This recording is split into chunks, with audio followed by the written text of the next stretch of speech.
पाकिस्तान दुनिया भर में देखने और सुनने वालों को मोहम्मद नवीद को सलाम। नाज़रीन, आज नजरिया ज़रूरत दफन हो चुका है। जुमा एक बार फिर से पीडीएम और सिस्टम के ऊपर भारी पड़ गया है। सुप्रीम कोर्ट ने पाकिस्तान तहरीक इंसाफ की रिजर्व सीट्स का जो फैसला है वो सुना दिया है और 8-5 की अक्सरियत से ये फैसला आया है जी कि जो रिजर्व सीट मिलेंगी वो उसकी पहल है पाकिस्तान तहरीक इंसाफ। क्योंकि इलेक्शन जब पहले वो जो फैसला आया था, एक बदनाम तरीन बदतरीन फैसला बल्ला लेने का, तो इंतखाबी निशान लेने से पार्टी ख़त्म नहीं होती और पार्टी क्योंकि एप्लीकेशन वो रहनुमा जमा करवा बैटरी लेवल 60%। तो वो नाज़रीन अब जो सीट्स हैं वो पाकिस्तान तहरीक इंसाफ को मिलेंगे।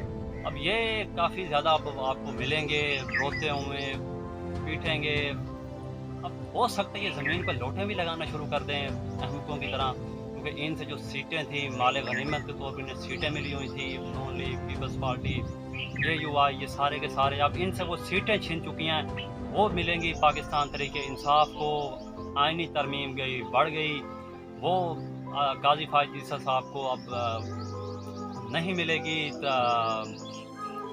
मुलाजमत में जो उनकी उम्र में इजाफा करना चाहते हैं, यानी सारे के सारे प्रोग्राम इस एक फैसले ने बाढ़ के रख दिए हैं इन सब के। और ये इनको आज जो जुम्मा है वो अक्सर आपने देखा होगा कि जुम्मा के जो फैसले आते हैं वो इनके ऊपर काफ़ी ज़्यादा भारी पड़ते हैं। तो ये अब जो लोटे बने थे पाकिस्तान तहरीक इंसाफ को छोड़ के गए थे, अब ये उनका भी फैसला आएगा कि वो उनका क्या बनेगा। जो नून लीग की जाकर गोद में बैठ गए थे सिस्टम की, वो भी अब वो अपनी सीट से हाथ धो बैठेंगे, क्योंकि इससे पहले भी सुप्रीम कोर्ट का एक फैसला मौजूद है, क्योंकि उन्होंने फ्लोर क्रॉसिंग कर ली, क्योंकि वो पाकिस्तान तहरीक इंसाफ के थे ना कि इंडिपेंडेंट थे। तो ये थी तमाम तर तफसीलात इस फैसले की। मज़ीद भी आगे तफसीलात आएंगी तो आपको उससे शेयर करेंगे।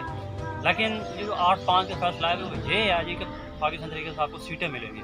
लेकिन जो इनको सीटें देने का फैसला था इलेक्शन कमीशन का और पेशावर हाई कोर्ट का, वो 11 जजेस ने नाज़रीन उसको उड़ा के रख दिया, साइड पे कर दिया। बाकी इख्तलाफ था, वो 5 जो साइड पे हुए हैं। तो ये फैसला जो गया कि पाकिस्तान की तारीख में याद रखा जाएगा, नजरिया ज़रूरत को दफन कर दिया गया। हालांकि सिर्फ ये भी कहा जा सकता था कि बस अब हो गया, अब इन्हीं के पास रहने दी। जिस तरह वो नजरिया ज़रूरत था 1954 के अंदर, अब मौलवी तमीज़ुद्दीन और ये आपको पता ही है कि जस्टिस मुनीर और जस्टिस कार्नियस, आपको पहले मैं इसकी हिस्ट्री बता चुका हूँ। तो आज हो सकता था कि ये, लेकिन सलाम है उन जजेस को जो डटे रहे, उन्होंने मुकम्मल इंसाफ किया, ना कि एक सिलेक्टिव इंसाफ होता। इंसाफ हुआ है और इंसाफ होता हुआ नज़र भी आ रहा है।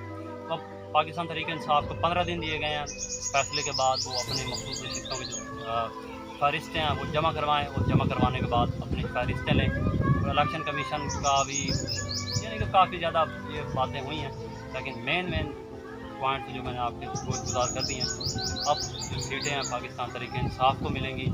जो KPK की गवर्नमेंट है वो अब इनके लिए चट्टान बन चुकी है, कभी गिराई भी नहीं जा सकती, क्योंकि उनकी अक्सरियत बहुत ज़्यादा हो चुकी है।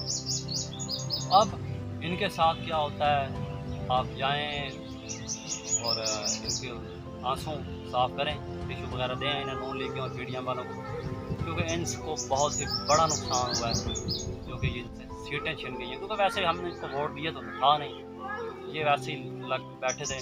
लेकिन अब तवक्को है की जा सकती है, हमारी गुजारिश है कि फॉर्म 47 वालों को भी उठा के बाहर फेंका जाए और हमारी आपकी तवक्कुआत, आपकी उमंगों के मुताबिक जिनको आपने वोट दिए हैं उनको हकीकी नुमाइंदगी के लिए ऐवान में लाया जाए। अब तक के लिए नाज़रीन इतना, इंशाल्लाह मिलते किसी और वीडियो में, तब तक के लिए।